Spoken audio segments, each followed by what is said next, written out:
Ақордада күтпеген ауыс-түйіс. Басшыларды ауыстыруға да Мәскеу ықпал етіп жатыр ма? ТЭЦ-тердің миллиардтаған қарызына байланысты енді газ тарифтері көтерілмек. Қарызға белшеден батқан ТЭЦ-тер үшін халық неге жауап беруі тиіс? Трамптың ұлдары Қарағандыда вольфрам өндірмек. Бұл Қазақстан үшін мүмкіндік пе? Үлкен тәуекел ме? Ереванда Армения Еуропалық одақ саммиті өтті. Пашинян Мәскеу ықпалынан бір жолата шығайын деді ме? Путин өзі үшін символдық маңызы үлкен жеңіс күнінің алдында бункерге тығылып отыр. Кремль басшысы неден қауіптенеді? Армысыз құрметті көрермен, эфирде ел дауысы. Студияда мен Фарида Сейілханқызы. Осы аптада ең көп талқыланған әрі күтпеген саяси жаңалық бұл Ақордадағы ауыс-түйістер. Мұның себебі де түсінікті. Өйткені қандай да бір саяси процестерге ықпал ете алмаған кезде қоғамға, яғни бізге, халыққа тек соны спектакль немесе цирк көргендей талқылау ғана қалады. Бірі Ақорданың асығыс шешімдерін ақтауға тырысты, енді бірі мұны Мәскеудің тікелей ықпалы дейді. Негізі екі тарапта өзінше дұрыс. Сонымен ашып айтайын. Президент әкімшілігі басшысының қызметінде 2 жыл 3 ай қызмет атқарған Айбек Дәдебай кетіп, оның орнына Роман Скляр келді. Бірінші сұрақ, Дәдебайдың кеткенінде емес, неге дәл қазір кеткенінде? Немесе неге оны кетіргенінде? Бұған дейін ол туралы ашық сын болған жоқ, құпия сигналда, инсайдерлік ақпаратта шықпады. Тіпті бірнеше ай бұрын кейбіреулер Дәдебайды ықпалды қызметтің басшысы болады деп болжаған. Дипломатиялық ортадан шыққан адамға генерал шенінде теліп қойған еді. Дәдебай Тоқаевтың жанында 2008 жылдан бері келе жатқан адам. Тіпті Тоқаев оны туған ұлындай болмаса да жақын туысындай көретін деген әңгімелер айтылатын. Жарлық жарияланғаннан кейін президенттің кеңесшісі әрі баспасөз хатшысы Айбек Смадияров Дәдебайдың президенттен жоғары баға алғанын және қоғамдық саяси жұмысқа ауысқанын айтты. Себебі елде ауқымды саяси науқан күтіліп отыр екен-мыс. Президенттен жоғары баға алған Айбек Дәдебай ізін суытпай жаңа жылы орынға жайғасады деп кім ойлаған? Бұрынғы президенттің кеңесшісі енді президенттің саясатын толық қолдайтын Су жаңа әділет партиясының төрағасы болды. Бұл шешім 7 мамырда Астанада өткен әділет партиясының құрылтай съезінде айтылды. Біз саяси алаңда қарсылас іздемейміз. Біздің қарсы тұратынымыз ол әділетсіздік, көзбояушылық, жауапкершіліктен қашу, формализм. Бұл еліне шын жанашыр азаматтардың жасампаз қозғалысы. Біздің міндетіміз жаңа конституциядағы қағидаларды нақты өмірге алып келу. Жиынға елдің әр өңірінен 1000-нан астам делегат қатысып, партияның жарғысы мен бағдарламасы бекітілді. Сондай-ақ басшылық құрамы сайланды. Партия бастамашыларының бірі Талант Омарбеков әділет партиясын құруға 700 адам бастамашы болғанын айтты. Оның сөзінше, ұйым құрылғаннан кейін партияның бағдарламасы мен жарғысы әзірленіп, мүшелікке онлайн тіркелуге мүмкіндік беретін арнайы цифрлық платформа іске қосылған. Сондай-ақ қысқа уақыт ішінде партияға 9000-нан астам адамның тіркелгені айтылды. Әділет партиясы өз қызметін бірнеше негізгі қағидат төңірегінде жүргізетінін мәлімдеді. Олардың қатарында заң мен тәртіп, тиімді мемлекеттік институттар, қуатты өңірлерді дамыту, халық үніне құлақ асатын мемлекет қағидаты, әділетті экономика, әлеуметтік ынтымақ, адами капиталды дамыту, цифрлық мемлекет, таза Қазақстан бастамасы, жаңа геосаяси этика бағыттары бар. Қарап отырсаңыздар, Тоқаев айтып жүрген бүкіл ұранды жинап алған. Сарапшылар жаңа жобаның атауын бұрыннан белгілі саяси риториканың жалғасы ретінде бағалап, әділет ұғымы қоғамға жаңа мазмұннан гөрі таныс ұран ретінде әсер еткенін атап өтті. Қалыс қалған қарсы болғандар жоқ. Көп рахмет. Осы пікірталасқа алғашқылардың бірі болып қоғам белсендісі ғалым Байтук араласты. Ол Айбек Дәдебайдың партиядағы рөліне назар аударып, оның төрағалыққа келуі саяси алаңда белгілі бір күштердің қайта топтасуымен байланысты болуы мүмкін деген ой білдірді. Сонымен қатар журналист Тамара Валь съездің ұйымдастырылуына сын айтты. Оның сөзінше кейбір бұқаралық ақпарат құралдары өкілдеріне кіруге шектеу қойылып, аккредитация кезінде жеке деректер, соның ішінде тіпті ЖСН талап етілген. Ұйымдастырушылар мұны қауіпсіздік пен тәртіпті қамтамасыз ету шарасы ретінде түсіндіргенімен, бұл жағдай ашықтық қағидаттарына қатысты сұрақ туындатты. Саясаттанушы Дос Көшімнің айтуынша, Әділет партиясының тіркелгенінің өзі оның қандай бағытта жұмыс жасайтынын көрсетеді дейді. Біріншіден, әділет дегенді алған мен шындығында қуанып отырмын да, себебі әділетті Қазақстан біз деп едік. Демек, әділет партиясын құрса, әлі әділеттің келмегенді. Демек, әділетті біз орнатамыз дегені Қазақстанда әділеттің жоқ екенінің көрінісі. Сондықтан әділет деген сөзді таңдап алғандарына мен шындығында риза болып отырмын. Мен ойымша, әуелі партияның құрылымын көруіміз керек. Шынымен бұлар кімдер? Оның ішінде қандай танымал азаматтар бар? Оның саяси аренада жүрген адамдар бар. Олардың қандай көзқарастары бар екен? Әрине бағдарламасымен танысу керек. Содан кейін барып қана мүмкін нақты пікір айтылатын шығар, менің ойымша. Екіншіден, сайлаудың алдында әрине мен де өзім ойладым, бір-екі партияның жаңадан шығуы. Бұл Қазақстанда бір белгілі қозғалыс болып жатыр.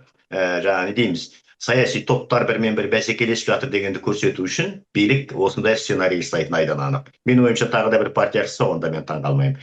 Бірақ жаңа бағыттағы, оппозициялық бағыттағы, не ұлттық бағыттағы партия болады деп айта алмаймын. Себебі оларға осыдан бір 10-15 жылдан бері жол жабық. Жалпы алғанда Әділет партиясының құрылуы қоғамда екі одай пікір тудырып отыр. Бір жағынан бұл жаңа саяси күш ретінде ұсынылса, екінші жағынан оның құрылымдық ерекшеліктері мен саяси контексті оны жаңа бәсекелестік алаңнан гөрі қалыптасқан жүйенің жаңартылған элементі ретінде қарастыруға негіз береді. Айтпақшы, президент әкімшілігі жабық құрылым болғанымен ара-тұра түрлі даулардың ортасына түсіп қалады. Мысалы, президенттің өзі айтқан елден шығарылған 7 триллион теңге мәселесі әлі күнге дейін жауапсыз қалды. Бұл ақпарат сыртқа тарап, кейін дереу өшірілді. Тіпті сол үшін бұрынғы баспасөз хатшысы қызметінен айырылды деген әңгіме бар. Ең қызығы, президент әкімшілігі Назарбаев дәуіріндегі ықпалынан айырылуда. Басшылардың жиі ауысуы элитаны абдыратуда. Екінші сұрақ, неге басқа емес, дәл Скляр? Роман Скляр үкіметте өте жайлы әрі ықпалды позицияда отырды. Ол өнеркәсіпке, инфрақұрылымға, энергетикаға, ірі индустриялық жобаларға, инвесторлармен келіссөздерге жауап берді. Кенеттен оны операциялық экономикадан алып, саяси штабқа ауыстырды. Бұл бір нәрсені аңғартады. Склярды тек президент әкімшілігіне қажет болған үшін ғана қойған жоқ. Демек, бір жерден тапсырма түскен болуы мүмкін. Кәсібін күрт өзгерткен Роман Склярды белгілі бір топтардың, тіпті солтүстік шекараның ар жағындағы, яғни құдай қосқан көршіміз Ресей олигархтарының мүддесін қорғайды деп сипаттайтындар да бары жасырын емес. Жел тұрмаса, шөптің басы қимылдамасы анық. Бәлкім бұған апта бұрын Қазақстанға келіп кеткен Ресей сыртқы істер министрі Лавровтың қатысы бар шығар.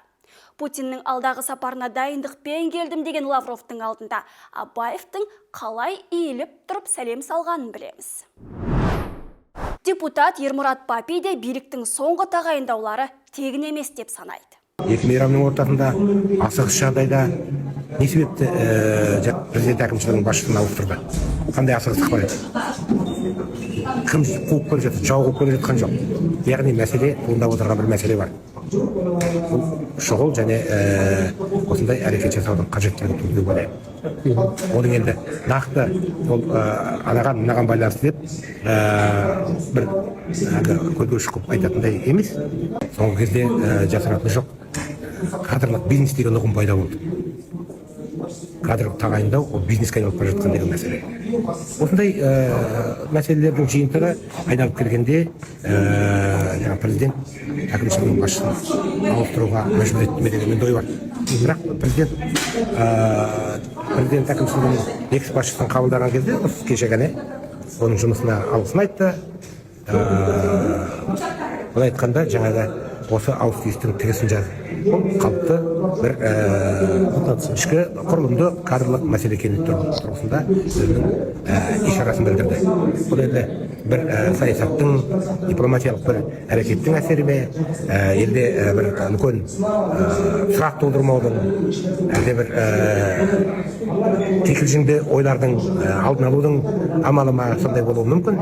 Бірақ дегенмен қалай болғанда да осы бір мерекелік даталардың қарсаңында осындай ауыс-түйіске бару бұл бір жайшылық емес. Бұның астарында президентке шұғыл бір шешім қабылдау керек жөнінде бір сондай тұжырымға келді деп ойлаймын. Склярдың орнына Қызылорда облысының бұрынғы әкімі Нұрлыбек Нәлібаевтың тағайындалуы да күтпеген жаңалық болды. Нәлібаев Назарбаевтың сенімді кадры саналған марқұм Бердібек Сапарбаевтың туған інісі.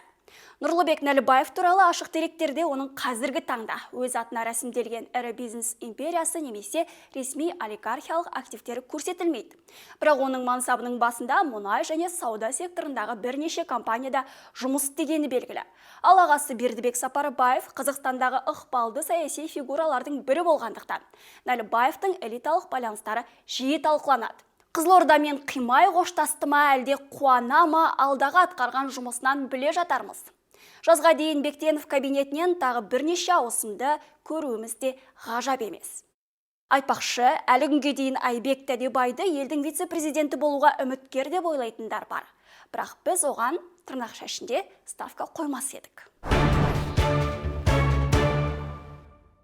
Елде жарық, жылу және су тарифтері қымбаттауы мүмкін. Бұған энергия өндіруші ұйымдардың газ үшін жиналып қалған берешегі себеп болып отыр екен. Ақпаратты энергетика вице-министрі Сұңғат Есімханов мәлімдеді. Есімхановтың айтуынша, энергия өндіруші ұйымдардың Қазақгаз аймақ алдындағы қарызы 37,7 миллиард теңге.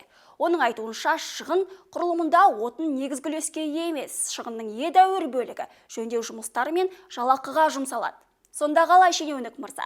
Сіздер қарызға батасыздар, халық тағы қинала ма? Түсінер едік, егер айлық жалақыны көтерсеңіздер.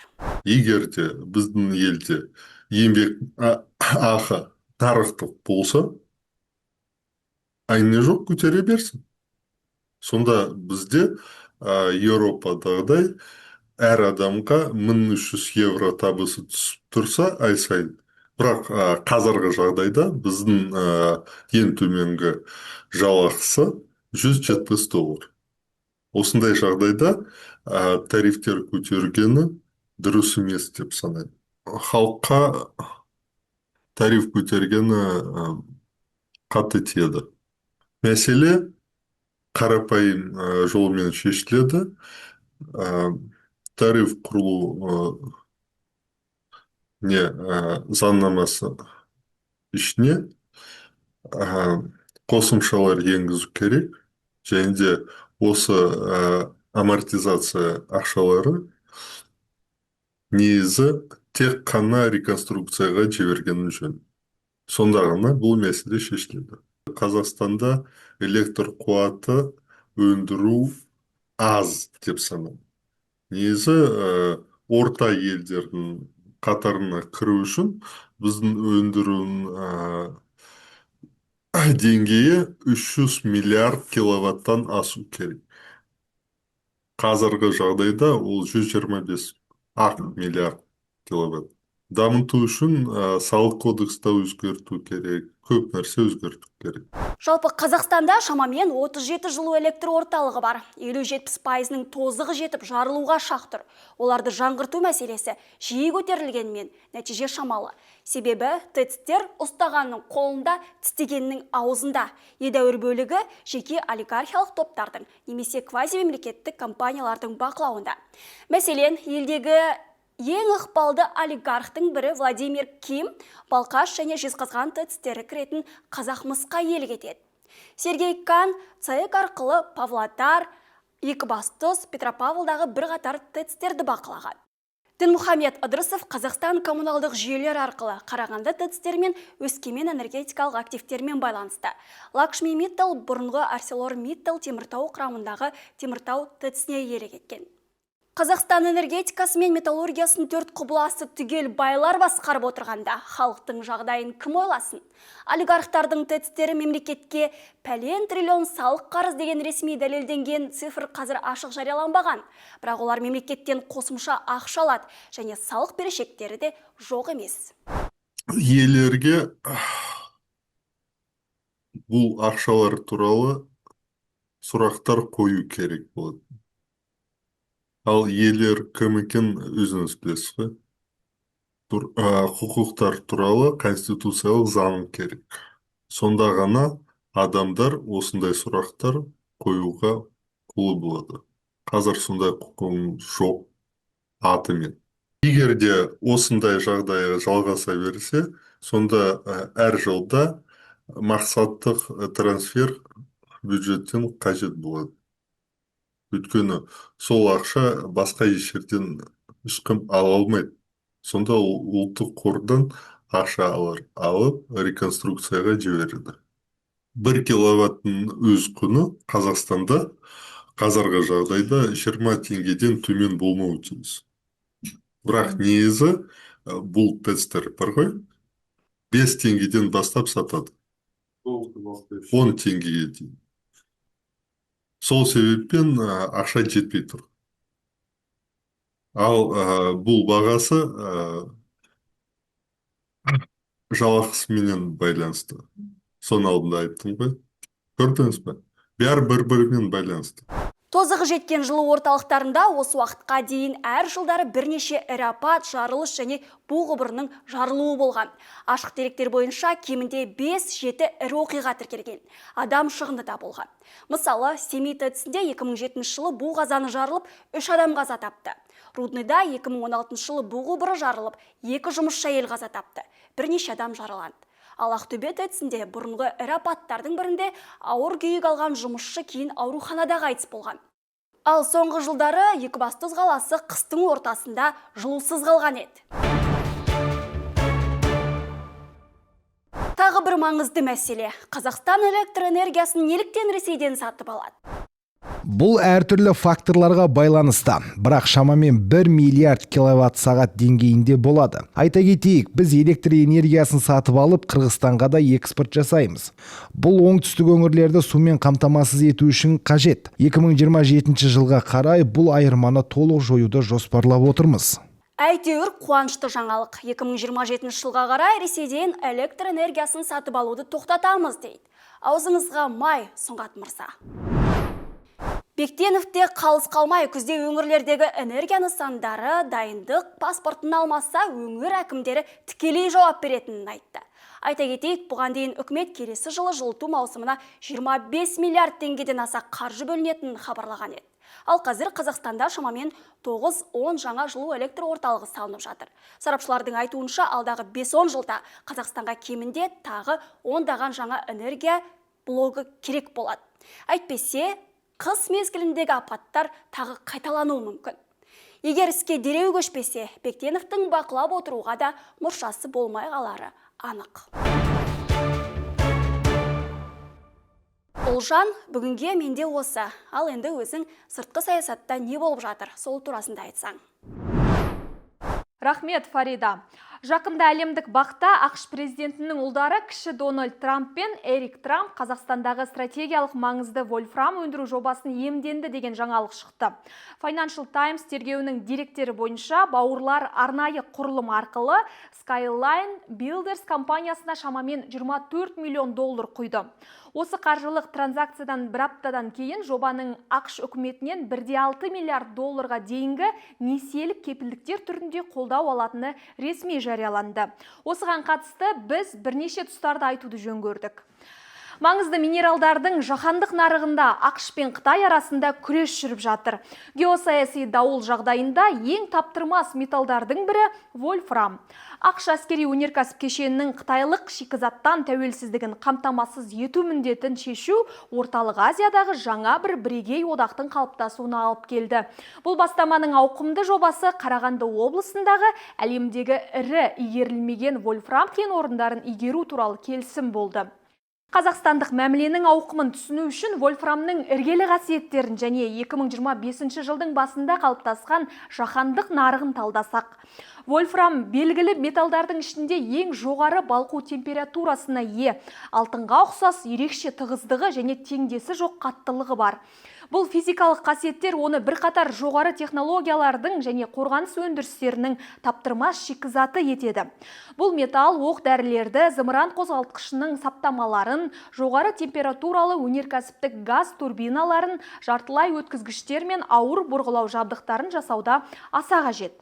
Қорғаныста дәл осы шикізатқа тең келер материал жоқ десек болады. Ондаған жылдар бойы Қытай осы нарықтағы монополияны орнатып келді. 2025 жылдың басында Пекин бақылауындағы вольфрам өндірісі әлемдік вольфрам өндірісінің 75-85%-ын құрады. Бұдан да маңыздысы Қытайдың ұлттық резервтік базасы шамамен 2,4 миллион тонна деп бағаланады. Бұл планетадағы ең ірі қор. Қытай Халық Республикасы үстемдігі тек кен өндірумен шектелмейді. Қытайлық мемлекеттік корпорациялар металды өңдеу мен тазартудың жаһандық қуатының басым бөлігін бақылап отыр. 2025 жылдың ақпанында Қытай үкіметі геосаяси ойын бастады. Вольфрамға, сондай-ақ теллур, висмут, инди сияқты іргелес маңызды материалдарға экспортты қатаң шектеді. Ресми түрде бұл қадам ұлттық қауіпсіздік пен стратегиялық шикізат контрабандасымен күрес мотивімен негізделді. Кейінірек 2025 жылдың желтоқсанында Пекин 2026-2027 жылдарға арналған вольфрам экспорттаушылар тізімін 15 компанияға дейін азайтты. Жаһандық нарық бұған лезде және қатаң жауап берді. Қытайлық вольфрам экспортының жиынтық көлемі шамамен 40%-ға құлады. Сарапшылар 2026-2028 жылдар аралығында жаһандық сұраныс пен ұсыныс арасындағы алшақтық 17%-дан асады деп болжайды. 2015 жылдан бері вольфрамды өзі өндірмейтін ақш үшін бұл жағдай ұлттық қауіпсіздікке қатер сипатына ие болды. ақш соғыс министрлігі аэроғарыш және қорғаныс өндіріс желілерін тоқтату қаупіне тап болып, Қытайдан тыс баламалы шикізат көздерін іздеудің жедел бағдарламасын іске қосты. Қарағанды Таукен бассейнінің орталық бөлігінде орналасқан солтүстік қатпар және жоғарғы қайрақты қазақстандық кен орындары ондаған жылдар бойы аса күрделі шығындар талап ететін бағаланбаған актив болған еді. Кен запастарының бірлескен комитеті стандарттары бойынша 2023 жылғы техникалық экономикалық негіздеме нәтижесінде олардың жиынтық запастары 1,4 миллион тонна вольфрам триоксиді деп бағаланады. Бұл әлемдегі игерілмеген ресурстардың ең ірісі десек болады. Қазақстанның өз запастарының 70%-дан астамын және Қытайдың бүкіл резервтік базасының 50%-дан астамын құрайды. Бұл жоба жаһандық сұраныстың шамамен 15%-ын жабуға қабілетті. Өндірілетін минералдардың жиынтық құны 80 миллиард долларға бағаланады. 2026 жылдың көктеміне дейін жобаның операторы Таукен Самұрық Қазақстандық ұлттық Таукен компаниясы бақылауындағы солтүстік қатпар жауапкершілігі шектеулі серіктестігі болды. Жабық коммерциялық дипломатия шеңберінде Нью-Йоркте орналасқан американдық Кав Capital инвестициялық тобының құрылымы Кавказ Capital Group арқылы жобадағы 70% үлесін сатып алу туралы келісімге қол жеткізді. Мемлекет атынан Таукен Самұрық 30%-ды сақтап қалды. Кавказ төрағасы Пенни Альтхаус бұрын USA Rare Earths компаниясын басқарған және Вьетнамдағы Қытайдан тыс ең ірі вольфрам руднигін іске қосқан Доминик Хиттонның бас директоры. Бұл инвестицияның Қазақстанға келу хронологиясына тоқталайықшы. Кіші Дональд Трамп пен Эрик Трамп American Ventures арнайы инвестициялық құрылымы арқылы мәмілеге кірді. Бұл инвестициялық механизм Dominaris Securities брокерлік компаниясы бас директоры Кайл Вул басшылығымен ұйымдастырылып басқарылды. Құжаттар екі бауырдың 2025 жылдың ақпанында Dominari Holdings консультативтік кеңесіне ресми кіргенін растайды. 2025 жылдың күзіндегі оқиғалар хронологиясы жеке капиталдың жоғары деңгейдегі дипломатиялық шешімдермен қалай үйлескенін айқын көрсетеді. Тамыз 2025 жыл. Платформаны дайындау. Президенттің ұлдары Dominaри механизмдері арқылы Skyline Builders компаниясына алғаш көпшілікке жария емес инвестицияларын жасайды. Сол кезде Skyline вольфрам өндіруге ешқандай қатысы болмаған Азиядағы құрылыс саласы бойынша есеп береді. 22 қыркүйек 2025 жылы. Президенттік сигнал. Қазақстан президенті Қасым-Жомарт Тоқаев Ақ үйдегі жабық талқылауда Дональд Трампқа Астананың стратегиялық вольфрам жобасындағы құқықтарды американдық Кавказ тобына беруге дайын екенін хабарлайды. Ол кезде бұл топ Қарағанды кен орындарына пайдалану құқығы үшін орыс және қытайлық корпорациялармен қатаң бәсекелестік жағдайында болды. 21 қазан 2025 жыл. Ақпараттың сыртқа шығуы. Баспасөзде американдық компанияның Қарағанды кен қойнауына деген бәсекелес күресте жеңіске жеткені туралы алғашқы бейресми сыбыстар пайда болды. 28 қазан 2025 жылы. Жаппай үлес арттыру. Кіші Дональд Трамп пен Эрик Трамп Skyline Builders'тегі үлестерін шұғыл түрде арттырады.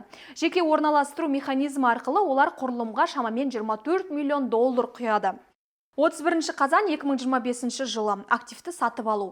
24 миллион долларлық капитал инъекциясынан бар жоғы 3 күн өткен соң Skyline Builders болашақ Kaz Resources активтеріндегі 20% үлесті сатып алуға 20 миллион доллар жұмсайды.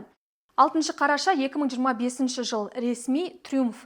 Ағүй сопасындағы CBS+1 дипломатиялық саммиті шеңберінде Каф Capital мен Таукен Самұрық арасындағы мәміле ресми жарияланды. Сол күні маңызды минералдар саласындағы тарихи өзара түсіністік меморандумы қол қойылды. ақш тарапынан құжатқа сауда министрі Говард Латник қол қойды. Кавказ басшылығының мәлімдеуінше, рудниктің американдықтар бақылауына өтуін қамтамасыз ету үстінде тікелей көмек көрсеткен шенеунік. Жағдайды Каф Capital бас директоры Пенни Альтхаустың президент Трампқа, сенатор Марко Рубиоға және сауда министрі Говард Латникке қазақстандық кен қойнауына қол жеткізуді қамтамасыз ету үстіндегі тікелей көмек үшін көпшіліктің алдында айтқан алғысы одан да ушықтырды. СЭК құжаттары Латниктің президент Тоқаевқа американдық өтінімді қолдайтын жеке хат жіберіп, міндеттеуші құжаттарға қол қоюда қатысқанын нақты куәландырады. Осылайша ақш мемлекеттік аппаратының жоғарғы эшелондары іс жүзінде президентінің балаларының мүдделерін лоббилеген болып шықты. Бұл жағдай демократ сенатор Элизабет Уоррен мен Ричард Блюменталь тарапынан қатаң сынға ұшырап, тіпті қорғаныс министрлігінен түсініктеме беруді сұрады. Олар мұндай схемаларды бәрінің көзінше жасалып жатқан сыбайлас жемқорлық деп сипаттады. Заң шығарушыларды бұл бірінші жағдай болмағаны алаңдатады. Трамп бауырлары бұрын да осыған ұқсас схема бойынша дрон өндіретін Powerus компаниясына инвестиция салған еді. Жүйелік инвестициялық модель айқын. Президент отбасы сопақ кабинетінің сыртқы саясатының тікелей фокусындағы салаларда жеке капиталды ұлғайтуда.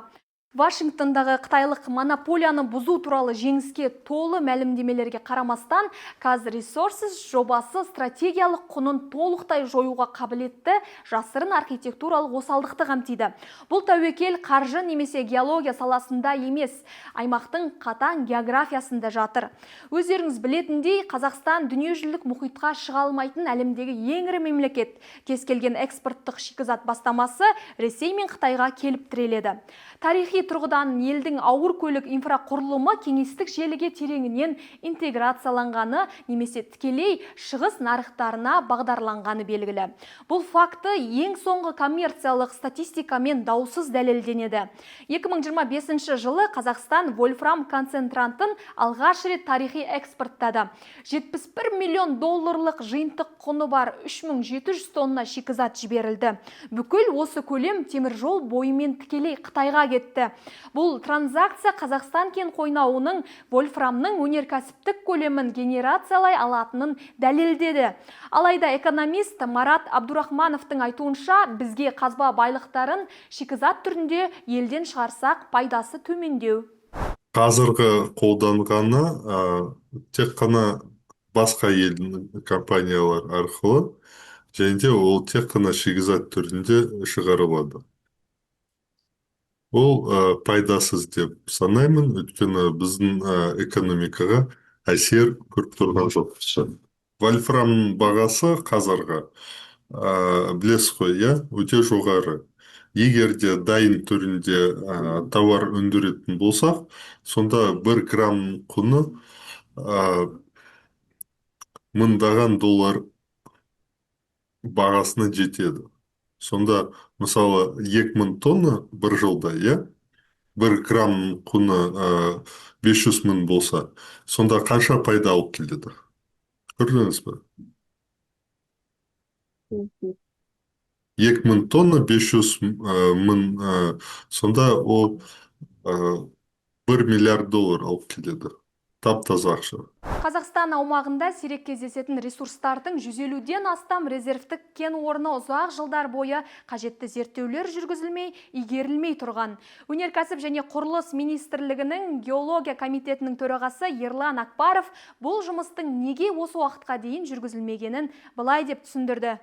Қазақстан кен орындарында вольфрам мен кобальт бар. Бұрын оларды өңдейтін технологиялар болмаған. Ал сирек жер элементтеріне сұраныс тек соңғы жылдары пайда болды. Бұрын олар тек балансқа тіркеліп тұрды және оларға айтарлықтай қызығушылық болған жоқ деген еді. Ал қызығушылық танытып отырған ақш Қазақстан үшін олжама, тәуекел ме? Сарапшының пікірін тыңдайық. Қараңыз, енді мына ол вольфрам несі ғой, вольфрам кені. Вольфрам деген біз білеміз оны қандай маңызды, әсіресе қазіргі заманда өте сондай керек, сондай металл.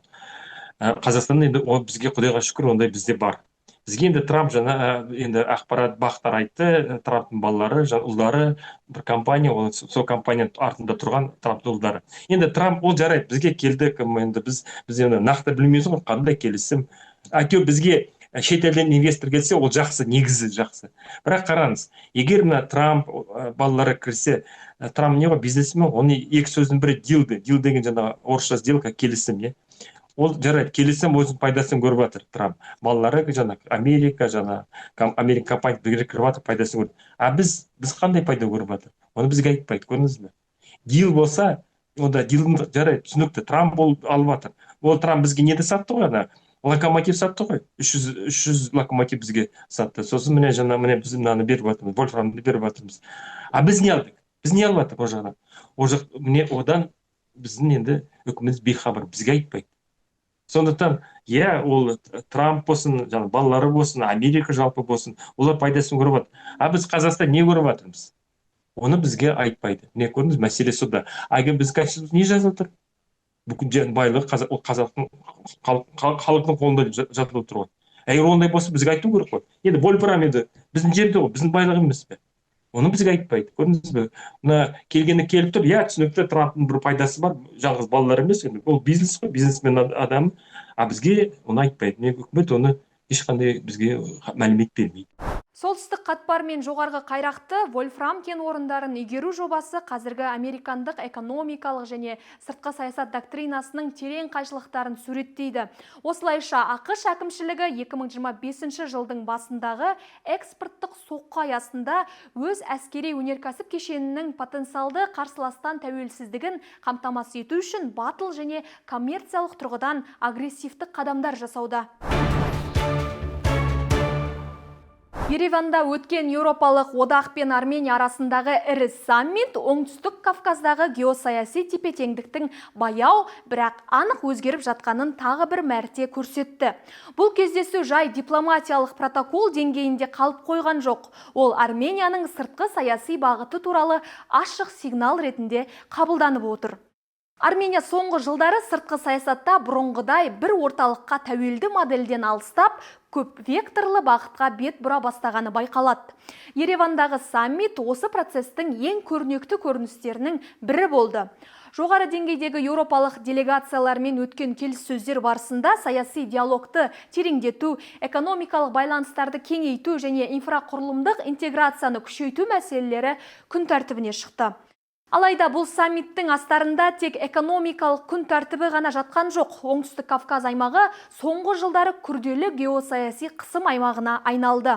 Арменияның сыртқы саяси бағытына қатысты Мәскеу мен Батыс арасындағы ықпал бәсекесі күшейіп келеді. Осы тұрғыдан алғанда Ереванның Еуропамен жақындасуы тек экономикалық таңдау емес, сонымен бірге қауіпсіздік пен стратегиялық бағдар мәселесі ретінде де қарастырылып отыр. Саммит барысында Армения премьер-министрі Пашинян Армения Еуроодаққа қабылданса қуанышты болатынын мәлімдеді. Сондай-ақ ол 2025 жылы Арменияда азаматтық қоғам бастамасымен Еуропалық одаққа қосылу туралы заң қабылданғанын еске салды. Армения Еуроодаққа жақын арада қосыла ала ма? Қандай кедергілер бар? Сарапшы пікірін білейік. Армения Европа одағына қосылам деген ықыласы бар енді, ынтасы бар, кіргісі келеді. Оны түсінуге болады, өйткені мына негізі Армения халықтың Европада диаспорасы мықты. Негізі онда ынта бар, оны мойындау керек. Содан кейін Пашинян оны бекер өткізген жоқ. Бірақ енді ол қосыламын десе, бірақ мына одағына қабылдамайды, мәселе сода. Ықылас ұсыныс түссе, оны өйткені қазір Европаның ішінде өзінің арасында бір сондай енді шиеленіс емес, бірақ проблемалар болып жатыр. А проблема деген қандай? Европаның ішінде, мысалы, Европа одағының ішінде, және Европадағы, содан кейін мемлекеттер ғой, арасында сондай бір проблема бар. Өйткені Европа мемлекеттерінің элитасы, саяси кейбір енді кейіпкерлер, саяси партиялар айтады, біз тіпті беріліп кеттік Европа одағына да, біз алдымызда ең басында бізде не болу керек? Өзіміздің ұлттық мүдде болу керек дейді. Европа одағына емес, мысалы, өзіміздің ұлттық мүдде. Мен мысалы келтіру үшін жаңағы кім болды ғой? Орбан болды ғой. Қазір мына Словакия Фиц деген болып отыр. Егер Францияны алсақ, Францияда несі бар, Марин Ле Пен дегендер бар, саясаткерлер. Ондай Германияда бар, альтернатива Германия дегендер. Сондықтан Европа одағы ішінде өзінің проблема бар. А бірақ мына кірем десе, оған енді мүмкін Европа одағына оған жол ашса да, ол бірден кіре алмайды. Өйткені оған келісім керек, оған анау керек. Сосын тағы бір өте маңызды мәселе, Европа, Армения, ол ондай бай мемлекет емес. Егер бай мемлекет болса, сонда бірдеме енді қазбаларында бірдеме байлық болса, онда мүмкін. Олар немене, онда енді былай айтқанда Арменияда халық енді ешнәрсе жоқ қой, қызығатын мысалы. Армения болсын, Грузия болсын, басқа мемлекеттер, Украина болсын, Беларусь болсын, Ресейде болсын. Оларда европеялық вектор бар ғой, біз Европаға жақындаймыз. Арменияда ондай қозғалыс бар, ондай саясат жүргізіп жатыр. Сонда мынау негізі өткізген үлкен енді жиналады, соның ішінде Макрон болды, басқа Европа мықты елдердің бастықтары болды. Бұл әрине бұл кімнің Пашинянның абыройын көтеріп жатыр, авторитетін көтеріп жатыр. Ол оған үлкен плюс, әсіресе сайлаудың алдында. Сондықтан енді ол Армения өзі ішкі саясаты енді әрине ол Пашинянға үлкен сондай плюс болып жатыр. Пашинян оны әрине пайдаланады. Енді ол тағы айтайын, ол ұсыныс болады Евроодаққа, ал ертең қалай іске кіріседі, ол әлі Құдай біледі. Биыл 1 сәуірде Ресей президенті Владимир Путин Армения премьері Никол Пашинянды Мәскеуде қабылдаған. Кездесу барысында тараптар Ресей мен Армения арасындағы экономикалық және дипломатиялық байланыстарды талқылаған. Сол кезде Путин Ереванның Еуразия экономика одағына мүше бола тұра, Еуропа одағымен ықпалдасу мүмкіндігін қарап жатқанын бір-біріне қайшы әрекет деп ескерткен еді. Еске салайық, ТМД және Еуразия экономика одағына мүше Армения ұзақ уақыт Ресейдің ең жақын одақтасының бірі болып келді. Армения сыртқы саудасының 45% Ресейге тиесілі. 2022 жылы жағдай күрт өзгерді. Қыркүйекте Армения Әзербайжан шекарасында қарулы қақтығыс болып, ондаған адам қаза тапты. Осы оқиғадан кейін Никол Пашинян Ресейдің ықпалы басым ұжымдық қауіпсіздік шарт ұйымына жүгініп, көмек сұраған. Бірақ ұйым жанжалды саяси дипломатиялық жолмен шешуді қолдап, әскер жіберуден бас тартқан. Осыдан соң ресми Ереван мен Мәскеу арасы суыды. Әуелі Армения бірлескен әскери жаттығулардан бас тартты, ал 2024 жылы ұлттық қауіпсіздік шарты ұйымындағы жұмысын уақытша тоқтатты. Саммитте Франция президенті Макрон Пашинянды Ресейден алыстап жатқаны үшін мақтап та қойды. Алайда Армения толыққанды Мәскеу ықпалынан шыға ала ма? Бұл енді жеңіліс деп тым болып кететін шығар, бірақ үлкен сондай енді әсер етіп жатыр Ресейге. Өйткені Пашинян көрсетіп жатыр ғой Ресейге, бір жағда мен қабылдап жатыр. Мәселе кімді қабылдады ғой? Зеленскийді қабылдады ғой. Зеленскийді Украина Ресеймен соғысып жатыр. Бұл Зеленскийді Пашинян қабылдады, көрсетіп жатыр. Мен өзім саясатым бар, өзім мен тәуелдімін деген, енді бір жағынан енді бізде қазақтар дейді ғой, қызым саған айтамын, келін сен тыңда деген сияқты. Мысалы сондай сияқты ол енді көрсетіп жатыр. Мен тәуелді, мен өзім саясатым бар деп ол енді өйткені неге жеңіліс емес? Өйткені бұл үлкен минус болып тұр Ресейге. Ресейге бұл ұнамайды. Бірақ Ресейдің несі бар, ықпалы бар. Қандай ықпал? Бірінші ықпал, Ресей Арменияға газ сатады. Газ ол арзан бағамен сатады. Мен жаңа айттым ғой, Армения ондай бай мемлекет емес. Арменияны егер оның географиясын алсақ, ол кіммен қас көршілері кім? Түркиямен проблем. Азербайжан соғысты. Иран мемлекет жақын болса да мұсылман мемлекет. Мына жағынан Грузияның да Арменияның қарым-қатынасы ондай жақсы емес. Ана егер тарихқа сүйенсек, армяндар кім енді кезінде сақтайында қорғады? Ресейліктер. Соны Армения Ресейден қатты қаша алмайды. Содан кейін екінші мәселе, Ресейдің ішінде армян диаспора бар, олардан мықты. Олар енді армян, сондықтан енді оларға қиын. Енді жаңағы сіз қараңыз, мен айттық қой, мына Армения ұсынды неге Европада. Мысалы, Арменияның орнында Қазақстан болса, мысалы, біз енді Қазақстан, біз енді батыс Қазақстан неге Европаға кіреді. Мысалы, біз ұсыныс жасап, бізде шанс кіруге көп. Неге? Айткенде бізде мұнай бар, бізде шикізаттар бар. Вот бізде олар жақсы мұқиятпен қарайды. Мысалы, Европа одағы егер біз мысалы ұсыныс жасайық. Арменияда ол кедей мемлекет. Сондықтан ол саясат енді ол Ресейдің ықпалына кеткісі келсе де, бірақ кете алмайды. Өйткені Ресейдің ұстайтын ықпалы бар, ана құралдар бар ұстайтын. Ал 4 мамырда Ереванда Еуропа саяси қауымдастығының саммиті өтті. Оған Еуропа елдерінің 30-дан астам көшбасшысы мен Канада премьер-министрі қатысты. Күн тәртібінде ақш пен Израильдің Иранға қарсы соғысы, Украинадағы қақтығыс және Еуропадағы қауіпсіздік сияқты мәселелер болды. Саммиттің ашылуында Украина президенті Владимир Зеленский Ресей агрессиясына қарсы жұдырықтай жұмылуға үндеп мәлімдеме жасады. Осы жас шешуші кезең болады. Путин соғыс ауқымын кеңейте ме, жоқ әлде дипломатияға көше ме, соны анықтайды. Біз оны дипломатияға итермелеуіміз керек. Ресей 9 мамырда Мәскеуде әскери техникасыз парад өткізетінін мәлімдеді. Егер осылай болатын болса, бұл көп жылдан бергі алғашқы жағдай. Демек, олар әскери техникасын көрсете алмайды және қызыл алаңның үстімен дрондар ұшып келуі мүмкін деп қауіптенеді. Бұл олардың әлсіздігін көрсетеді, деді Зеленский. Өткен кездесулердің басты нәтижесі Армения мен Еуропалық одақ арасындағы 44 тармақтан тұратын бірлескен декларация. Құжатта бұл форум Ереван мен Брюссель арасындағы қарым-қатынасты тереңдетудегі тарихи белес деп бағаланды. Декларацияда Армения мен Әзербайжан арасындағы бейбітшілікті нығайтуға қолдау білдіру, сондай-ақ Арменияның Түркиямен қарым-қатынасын дамыту мәселелері қамтылған. Сонымен қатар Украинадағы жалғасып жатқан соғысқа алаңдаушылық білдіріліп, бейбітшілікке қол жеткізуге қолдау көрсетілді. Ал Пашинян бұл саммиттен не ұтты? Бір айдан кейін Арменияда парламент сайлауы өтеді. Осыған байланысты Никол Пашинян өткен саммиттер мен еуропалық көшбасшылардың қолдауын өзінің саяси рейтингін көтеру мақсатында пайдалануға тырысты десек болады. MPG зерттеу компаниясының мәліметінше, қазіргі қоғамдық пікір сауалнамаларында биліктегі азаматтық келісім партиясы 26-да 7% қолдаумен көш бастап тұр.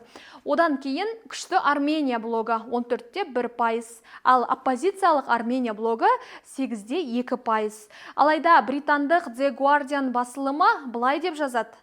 Пашинян елді Еуропа бағытына бұру жөніндегі ұстанымын барған сайын ашық айтып келеді. Алайда келесі айдағы сайлауда ол елеулі қиындықтарға тап болуы мүмкін.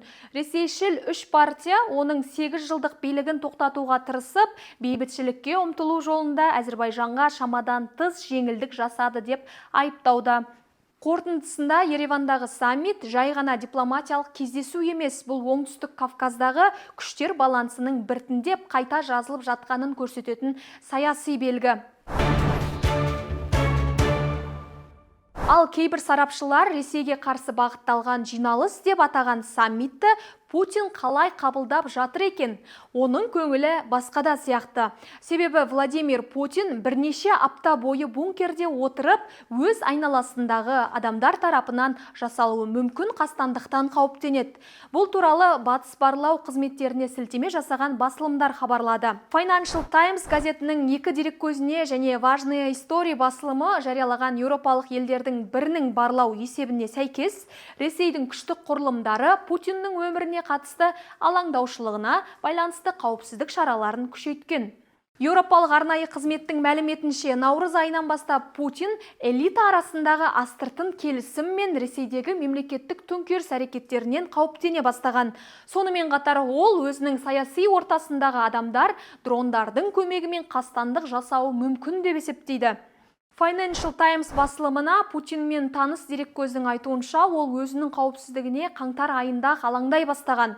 Бұған ақш-тың Николас Мадуроны ұстауға бағытталған операциясы себеп болғаны айтылады. Ресей президентінің қауіптенуіне байланысты федералдық күзет қызметі Путиннің қорғанысын күшейткен.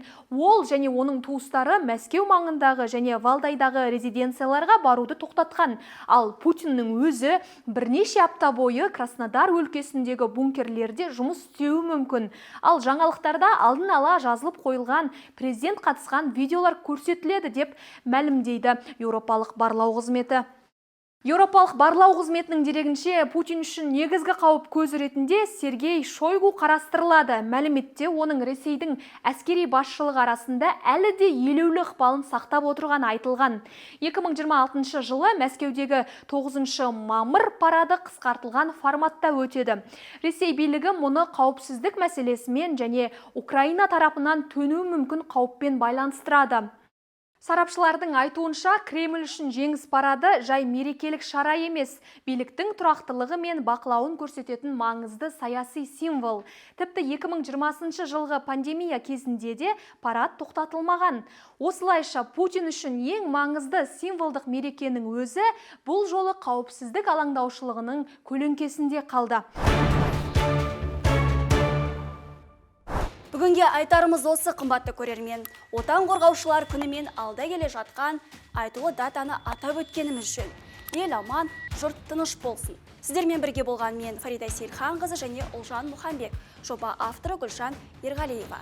Келесі кездескенше аман сау болайық.